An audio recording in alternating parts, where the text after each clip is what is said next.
Election को हार चुके हैं। सिर्फ और सिर्फ अब हसद बाकी रह गया है, साजिशें बाकी रह गई हैं। एक दो बंदा लेके मैसेज करवाते हैं। सारे जो राई बरादरी के हमारे भाई हैं, सारी जिंदगी हमने उनकी खिदमत की है, वो सारे पीछे खड़े हैं। तो एक बात और मैंने करनी थी, ये गोहन साहब का काम था, लेकिन वो चूंकि चले गए हैं। अलीम बेग साहब हमारे नायब सदर के कैंडिडेट हैं, ये सैयद अली इमरान साहब सेक्रेटरी हैं, और ये है जी, और एक रंगजेब खान एडिशनल सेक्रेटरी हैं, और हमारे ये भाई हैं यहाँ से गुलामुल्लाह जोया साहब, ये एग्जेक्टिव मेंबर हैं जी। रफाकत इस्लाम अमान साहब फाइनेंस सेक्रेटरी हैं। ये गोहन साहब के इतिहास पे मैंने किया, मुझे अभी इतनी ताकत नहीं मिली। तो अब मैं तमाम दोस्तों का तहे दिल से शुक्रगुजार हूँ जिन्होंने मेरी इज्जत अफजाई की। दूसरी बात यह है कि आखिरी लम्हे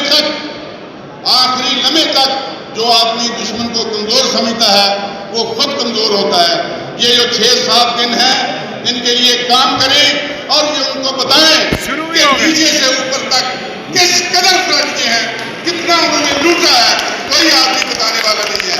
ये हमारे शहजाद साहब जो हैं वो प्रोफेशनल वकील हैं, उनकी सुप्रीम कोर्ट में भी पेशी है, चारों हाई कोर्ट में भी पेशी है, हर जगह पेशी है, कोई स्कैंडल नहीं है।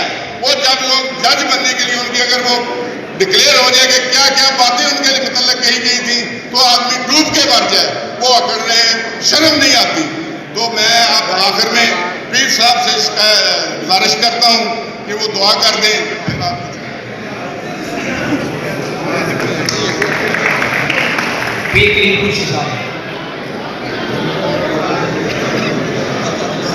ये हमारे एग्जेक्टिव अफजल लगारी साहब की तशरीफ लाए।